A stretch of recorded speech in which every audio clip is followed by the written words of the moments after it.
राजसाहेब ठाकरे यांची एक सभा झाली।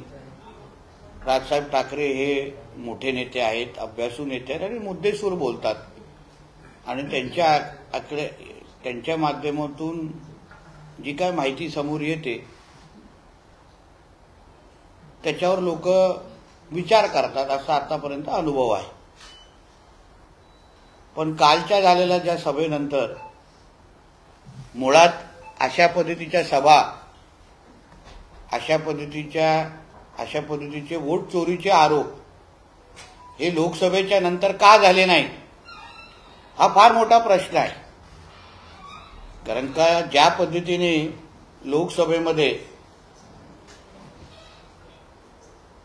एका मतदारसंघामध्ये लाख दीड लाख मतदान झालं आणि उर्वरित त्याच्यामध्ये मतदानच झालं नाही आणि काँग्रेसचे आणि महाविकास आघाडीचे उमेदवार जिंकून आले, तेव्हा वोट चोरीचे, वोट जिहादचे कोणीच आरोप केले नाही।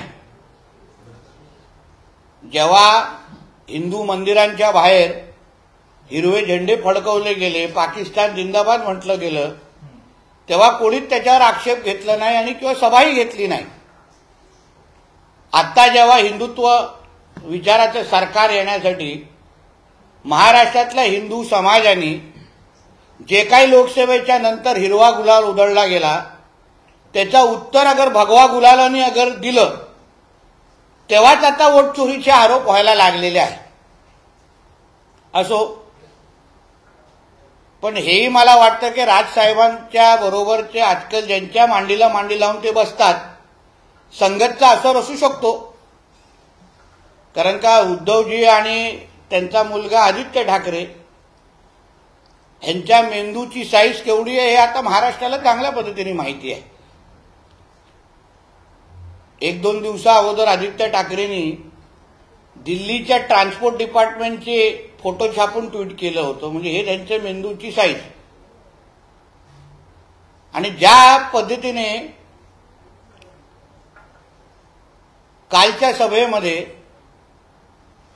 वाढवण बंदराच्या संदर्भात उल्लेख करत असताना मी छातीटोक पद्धतीने सांगतो की आदरणीय राजसाहेबांना चुकीची माहिती दिली गेलेली आहे। मी स्वतः त्या खात्याचा मंत्री आहे, बंदर खात्याचा। महाराष्ट्र सरकार म्हणून वाढवण बंदरमध्ये आमचा 26% वाटा आहे महाराष्ट्र सरकारचा, 26%। आणि त्या बंदराच्या प्रत्येक गोष्टीमध्ये, प्रत्येक हालचालीचा साक्षीदार हा त्या खात्याचा मंत्री म्हणून मी स्वतः आहे। प्रधानमंत्री असतील, आमचे मुख्यमंत्री असतील आणि आमचे सगळेच बंदर खात्याचे अधिकारी अतिशय चोख पद्धतीने आणि बारकाईने या वाढवण बंदरामध्ये सगळेजण काम करतायत। वाढवण बंदरामुळे आपला देश आज जिथे जे नगण्य आहे त्या बंदर ह्या क्षेत्रामध्ये, बंदरांच्या जागतिक बंदर यादीमध्ये एका त्या वाढवण बंदरामुळे पहिल्या 5 क्रमांकामध्ये येऊन थांबणार आहे। जो 20 मीटरचा जो ड्राफ्ट म्हणजे खोली ज्याला म्हणतात, जो आजच्या तारखेला कोणाकडेच नाही, कुठल्याच देशातल्या सर्वात जास्त खोली असलेला जो मुंदडा बंदर आहे, मुंदड्याकडे बंदर आहे, तो 17 मीटरचा आहे, हा 20 मीटरचा आहे। आणि ह्याच्यामुळे सगळ्या पद्धतीचे जहाज, मोठे लहान सगळ्या पद्धतीचे जहाज त्या वाढवण बंदराकडे येऊ शकतात। अच्छा, मग नोकरी संदर्भात अगर आपण बोलाल तर 12 लाख डायरेक्ट आणि इनडायरेक्ट पद्धतीचा रोजगार हा फक्त एका वाढवण बंदराच्या माध्यमातून स्थानिक तरुण तरुणींना भेटणार आहेत, महाराष्ट्रातल्या तरुण तरुणींना भेटणार आहेत। आणि त्यासाठी आदरणीय लोढा साहेबांच्या मंत्रालयाच्या माध्यमातून कौशल्य विकासाचे असंख्य कार्यक्रम घेण्याचे कार्यक्रम सुरू आहेत। त्याच्यामध्ये आमच्या मत्स्य व्यवसाय खातं पण आहे, कारण का असंख्य मच्छीमारांच्या तरुण तरुणींना वाढवण बंदरमध्ये येणाऱ्या नोकऱ्या कुठल्या, त्याच्यामध्ये लागणारं कौशल्य कुठलं, या सगळ्याबद्दलचं मार्गदर्शन हे आम्ही त्या कौशल्य विकास कार्यक्रमाच्या माध्यमातून आम्ही आता देतोय. एवढं मोठं बंदर अगर आपल्या महाराष्ट्रामध्ये येत असेल आणि त्या एका बंदरामुळे 12 लाख तरुण तरुणींच्या नोकऱ्या आणि 2 हाताला काम मिळत असेल तर मग ते बंदर कसं चुकीचं आहे? त्याच्यामध्ये असंख्य मोठे छोटे उद्योजक आहेत, काही मराठीही आहेत, मोठ्या प्रमाणामध्ये खरं तर मराठी आहेत, जे त्या वाढवण बंदरामध्ये आज त्यांनी गुंतवणूक केली आहे, कामं करतायत आणि मोठे होत आहेत. मग कुठल्या हिशोबाने वाढवण बंदर वाईट आहे तुम्ही सांगा मला?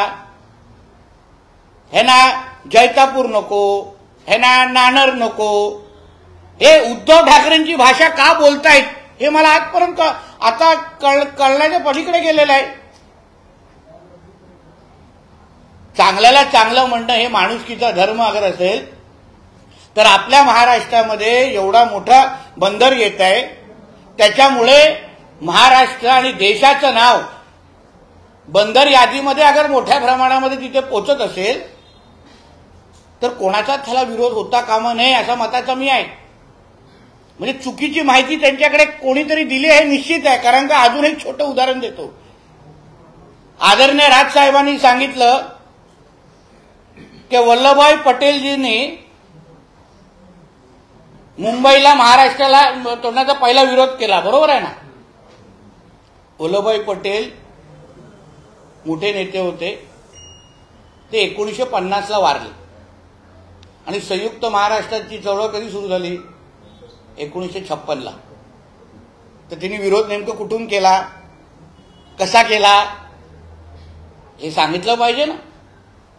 जे 1950लाच अगर गेले असतील तर 1956च्या चळवळीला त्यांनी कसा सहभाग घेतला, कसं मत नोंदवलं, एआयच्या माध्यमातून का असं काय तंत्रज्ञान तेव्हा होतं का याची माहिती तर दिली पाहिजे. अशा पद्धतीची चुकीची माहिती अगर आदरणीय राजसाहेबांपर्यंत पोहोचत असेल आणि एवढा मोठा नेता अशा बाबतीची अगर भाषा करत असेल ना तर हे चुकीचं आहे, हे कोणाला मान्य नाही. अशा पद्धतीच्या चांगल्या प्रकल्पाला विरोध, चांगल्या प्रकल्पाला गैरसमज कोणीही करू नये असा मताचा मी आहे. अदानींना भेटीगाठी सगळेच करतात, फोटो आहेत शिवतीर्थावर येणाऱ्या अदानींचे, मातोश्री तेवर येणाऱ्या अदानी. अगर कुठला उद्योजक अगर आपल्या महाराष्ट्रासाठी देशासाठी अगर रोजगार निर्मिती गुंतवणूक करत असेल तर त्याला विरोध कशाला करतोय आपण? विरोध कशाला करतोय? म्हणून वाढवण बंदरा बाबतीमध्ये तरी कुठलंच चुकीचं काम होत नाहीये. उलट आपल्या महाराष्ट्राला अभिमान वाटावा अशा पद्धतीचं काम, आणि त्याच्यामुळे असंख्य तरुणांच्या 2 हाताला काम या फक्त ह्या वाढवण प्रकल्पाच्यामुळे मिळणार आहे हे मी छातीटोक पद्धतीने सांगू शकतो. राज ठाकरे असं म्हणतात की मराठी माणसावर मुंबईवर वरवंटा फिरवण्याचं काम हे लोक करतायत, आम्ही त्यांना सोडणार नाही. अरे कसला वरवंटा आहे सांगून तरी पाहिजे मला, सांगितलं पाहिजे मला. जसं मी तुम्हाला सुरुवातीला बोललो, हा वोट चोरीचा वोट जिहादचा आरोप लोकसभेच्या नंतर का करत नाही? आता तुम्हाला हिंदू कुटुंबाच्याच मध्ये जाऊन मतदार यादी तपासायची आहे. मग मालेगावला कधी जाणार, भिवंडीला कधी जाणार, नळ बाजारला कधी जाणार, भैरमपाड्यामध्ये कधी जाणार, तिथे मालवणीमध्ये कधी जाणार? तिथे जे एका घरामध्ये 40-40, 50-50 बांगलादेशीने रोहिंगे कोंबून ठेवले होते, त्यांना कधी प्रश्न विचारणार?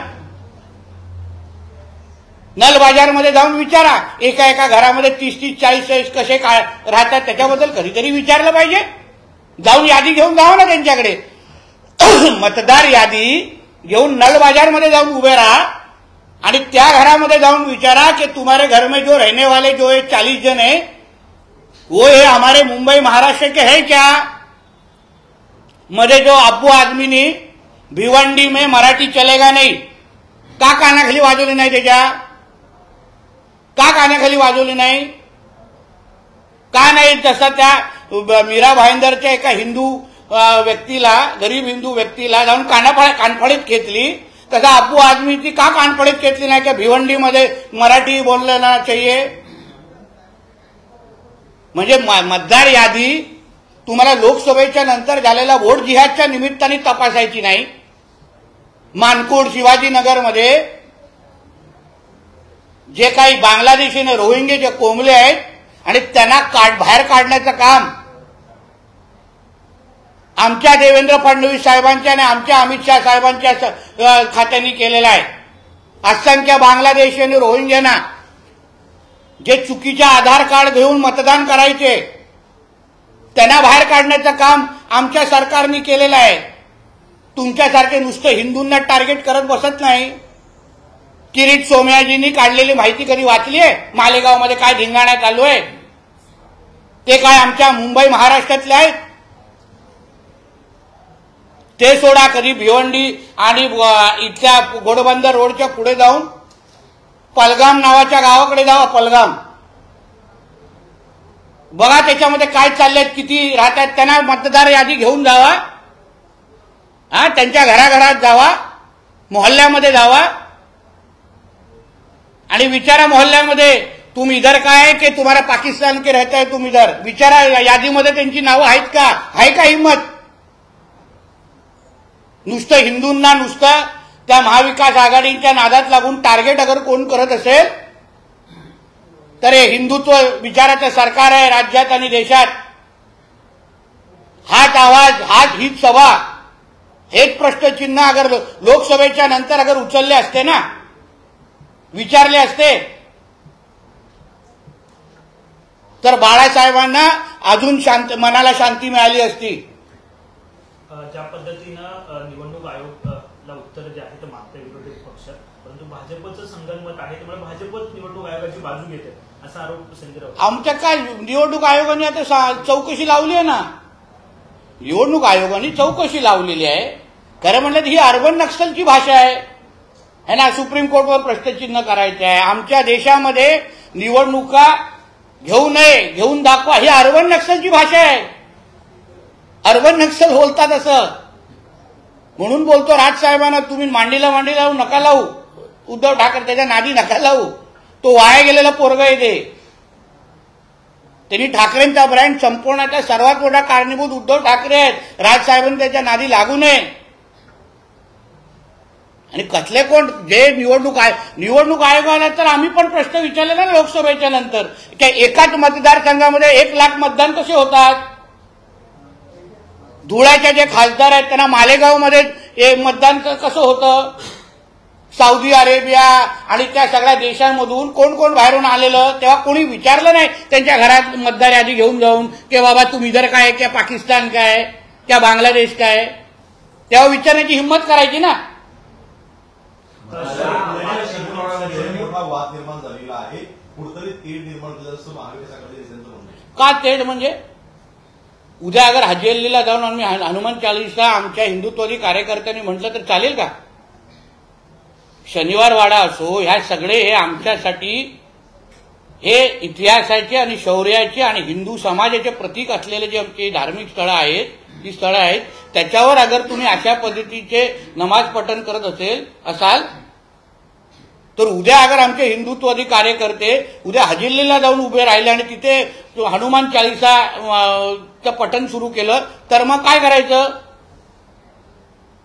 जो न्याय तुम्ही हजेलीला लावता तोच न्याय अन्य धार्मिक स्थळांना लावा, एवढंच म्हणणं आहे. मग आज जे आमच्या हिंदुत्ववादी कार्यकर्ते तिथे गेले, वातावरण कोण खराब करतंय?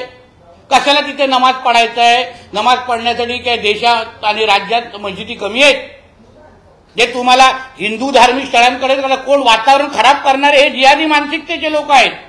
आणि मग उद्या हिंदू संघटनेने अगर आवाज उचलला तर चूक काय केली? म्हणून बोललो ना, उद्या हजेलीच्या इथे अगर अचानक जय हनुमानचा नारा दिला गेला तर मग कोण बोलू नये. आरेला कारेचा अगर विषय असेल ना तर हिंदू समाज पण आवाज उचलू शकतो. पण कोणालाच वातावरण खराब करायचं नाहीये. म्हणून प्रत्येकाने आपल्या आपल्या जी काय जागा दिलेली आहे तिथे जाऊन तुमचा हे करा ना, तुम्हाला काय करायचंय ते प्रार्थना करा. निवडणूक आयोगाने भाजपच्या विरोधात महाविकास महाविकास आघाडी 1 तारीखला मोर्चा काढणार आहे. अहो ते सगळे मोर्चे पहिले मोहल्ल्यांवर काढा. 1 तारखेचा एक मोर्चा पहिला मोहल्ल्यांवर काढा कुठल्या तरी. वोट चोरी तिथून होते, वोट जिहाद तिथून होतंय. हेच मोर्चे लोकसभेच्या नंतर का काढले नाहीत? तुम्हाला देशामध्ये अगर लोकशाही पाहिजे, सगळ्यांना समान न्याय पाहिजे ना, तो लोकसभेच्या नंतर चिडीचूप कशाला होते, सगळे गार कशाला होते? कारण तुमचे एवढे खासदार आले म्हणून. बच्चू भाऊंनी वादग्रस्त वक्तव्य 3 कलेक्टर आणि मंत्रालयातील 7 सचिवांना ठोकलं, काय फरक पडला असं म्हटलं. पुढे असंही म्हटलंय तर निजामशाही बंद केली म्हणून संभाजीराजे सासऱ्यांकडून मारले गेले, औरंगजेब मात्र बदनाम झाले. असं आहे, आता बच्चूबाईंना थोडं बच्चू कडूला जरा वेगळ्या पद्धतीची हवा लागलेली दिसते आहे. बघू, आमचे देवाभाऊ काळजी घेतील. त्यांनी असंही म्हटलं की शेतकऱ्यांना मदत जी आहे ते सरकार करत नाही, त्यामुळे आमदारांना कापा. वादग्रस्त विधान आत्महत्या करण्यापेक्षा आमदारांना कापा अशा पद्धतीचं वाद. हेच आमच्या सरकारमध्ये पण काम करू म्हणून बोलतो ना, सगळ्याची काळजी देवाभाऊ आमचे घेतील.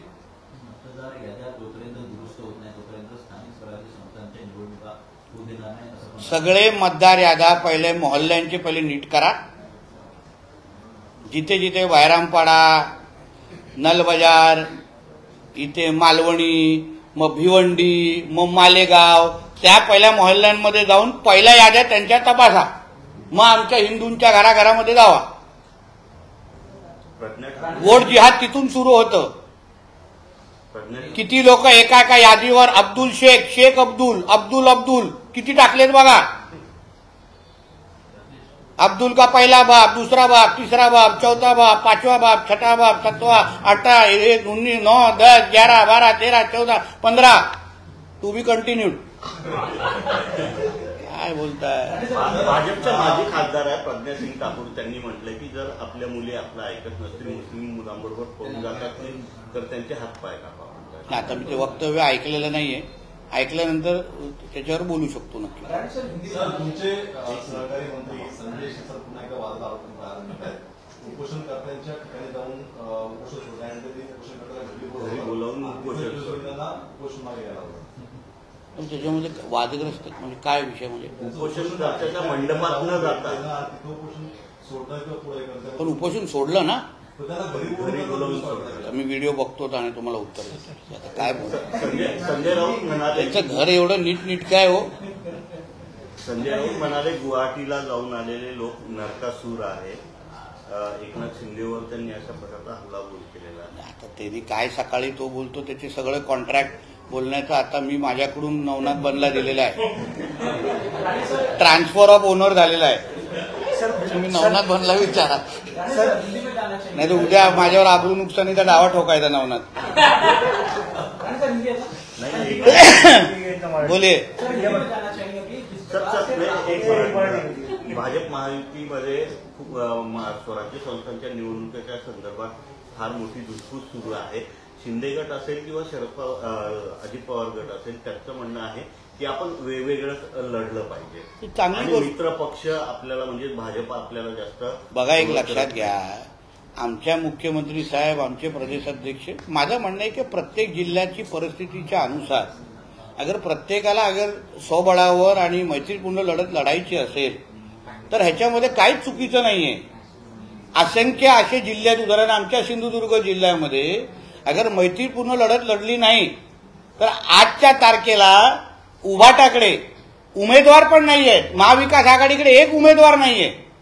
उद्या अगर युती झाली तर रेडीमेड उमेदवार उभाटाला आणि महाविकास आघाडीला सिंधुदुर्गात भेटतील.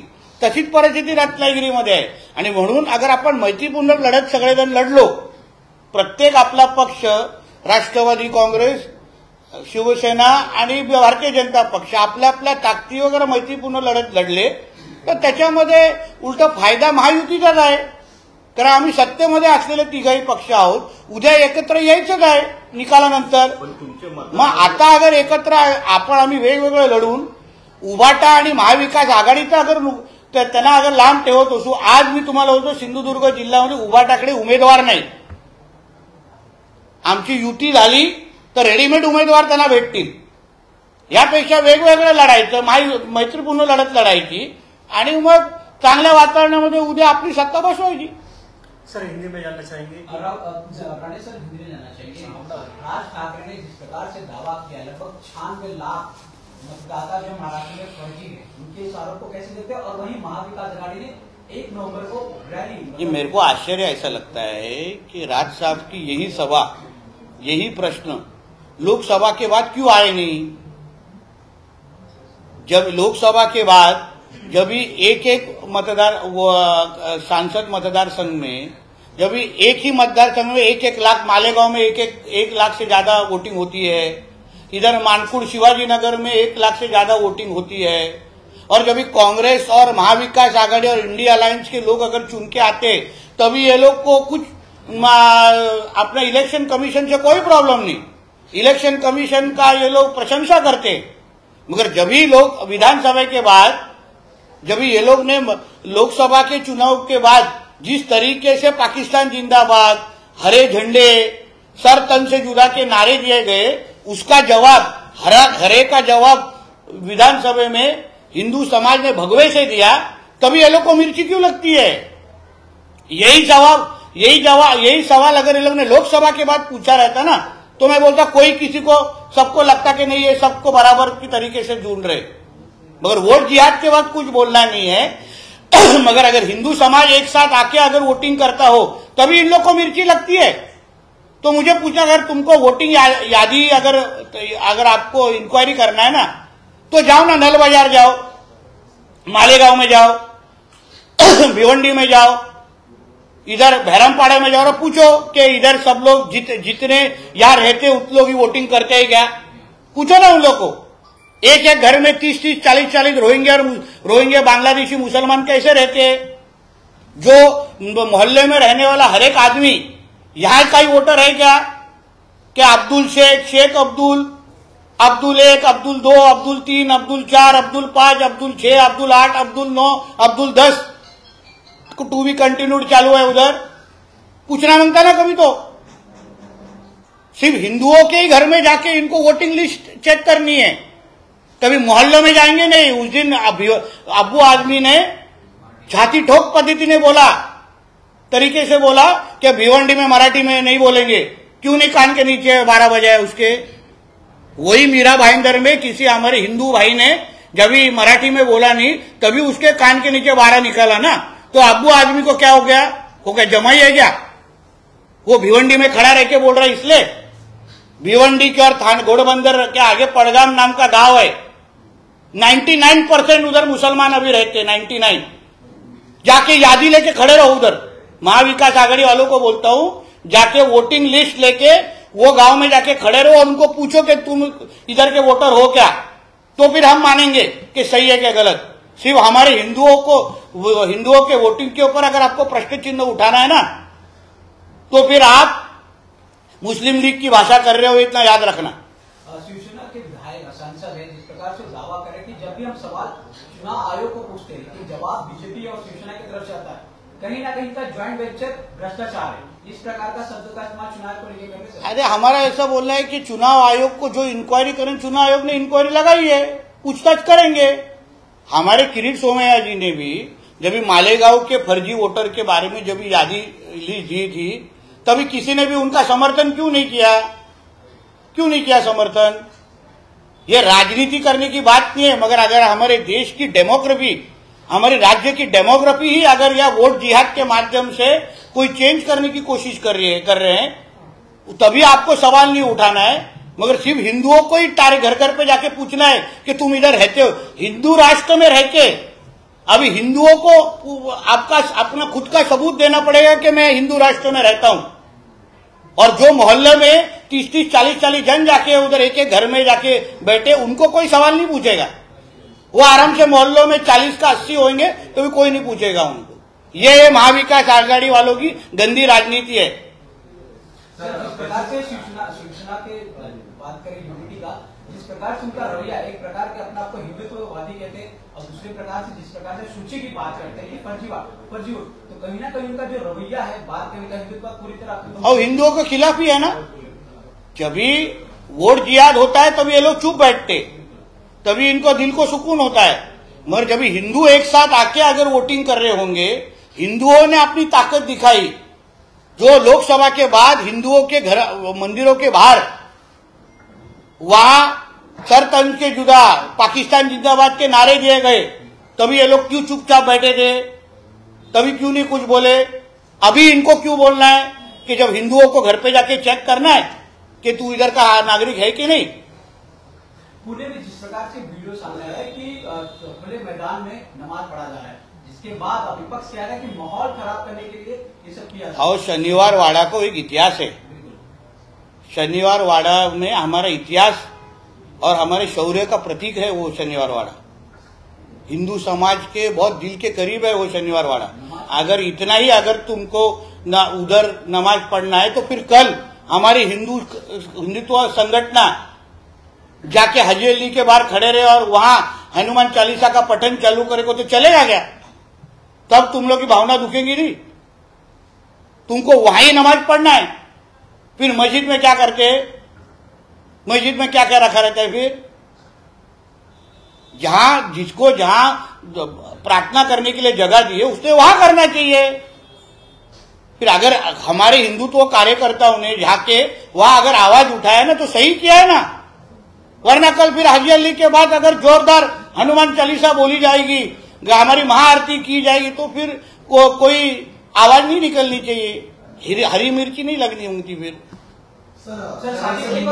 सर साध्वी प्रज्ञा ने जिस प्रकार से उन्होंने एक बयान दिया है कि अपनी लड़कियां जो हिंदू लड़कियां हैं वो अगर गैर हिंदू समाज के घर, देखिए मैंने उनका स्टेटमेंट पढ़ा नहीं है। उन्होंने कहा कि अगर गैर समाज के घर पे जाती है तो लड़कियों के खिलाफ सख्त पाबंदी लगाना चाहिए। देखिए साध्वी प्रज्ञा जी ये करोड़ हिंदुत्ववादी हमारे नेता है।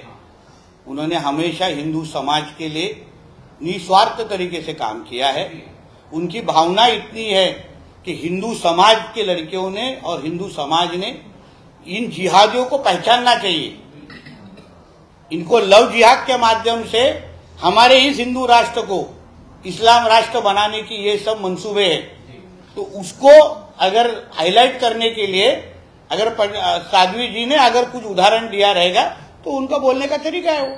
सर आज दिवाली का त्योहार है, दिवाली का त्योहार है, सर दिवाली का त्योहार है, पटाखे लोग जिस प्रकार से दुकानें हमने देखे, कई मुसलमानों की दुकानें भी मुंबई में कई जगह पे पटाखे, हालांकि त्योहार हिंदुओं का त्योहार माना जाता है, इस मौके पे काफी भीड़ देखा जा रहा है। हिंदुओं से क्या आह्वान करना चाहिए? देखिए ऐसा है ना, इसके बारे में हमारे संग्राम जगताप जी ने बहुत अच्छा स्टेटमेंट दिया है।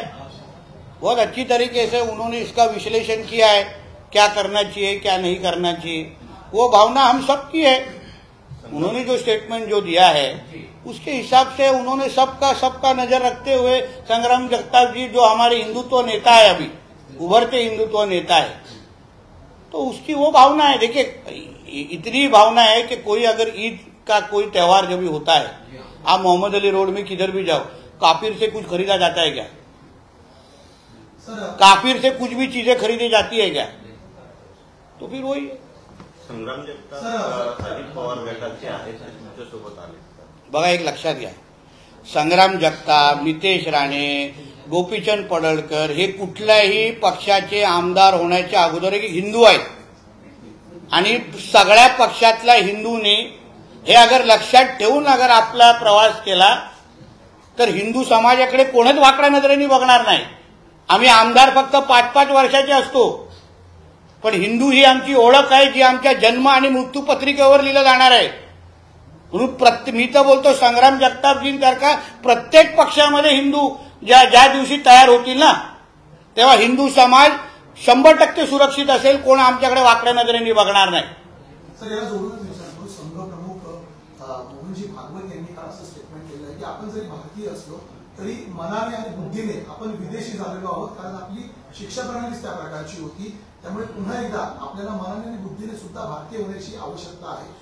काय सांगाल तुम्ही? नक्कीच ना, कारण का स्वदेशीचा नारा हा आपल्या दृष्टिकोनातून आणि देशाच्या भविष्याच्या दृष्टिकोनातून आपल्या देशाला आत्मनिर्भर अगर बनवायचं असेल आणि स्वतःच्या ताकदीवर अगर महासत्तेच्या दिशेने आपल्याला जायचं असेल, आता कुठल्याही, मी आता कालच स्वीडनवरून आलो, प्रत्येक देश आपल्या आपल्या पद्धतीच्या आपल्याच गोष्टी वापरतात, आपल्याच गोष्टी मोठे करतात, आपल्याच वस्तू घेतात। मग त्याच गोष्टी अगर भारत म्हणून आपल्याला आपण अगर त्या दिशेने वाटचाल करत असू तर हे फार अगोदर झालं पाहिजे होतं. म्हणून येणाऱ्या तरुण पिढीसाठी हा संदेश अतिशय महत्वाचा आहे आमच्या सरसंघचालकांनी. त्या म्हणून प्रत्येकाने याची नोंद घेतली पाहिजे आणि प्रत्येकाने स्वदेशी आपल्या जे काही वस्तू आहेत त्याच विकत घेतल्या पाहिजे. आपण काय कोणापेक्षा कमी नाही आहोत बघा.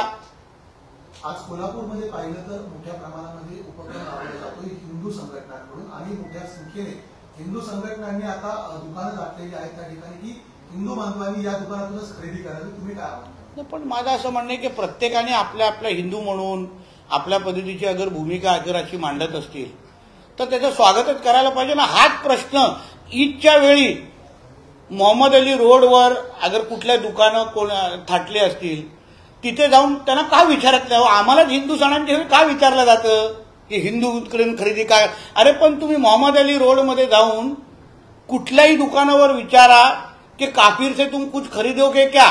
काय उत्तर भेटतो बघा.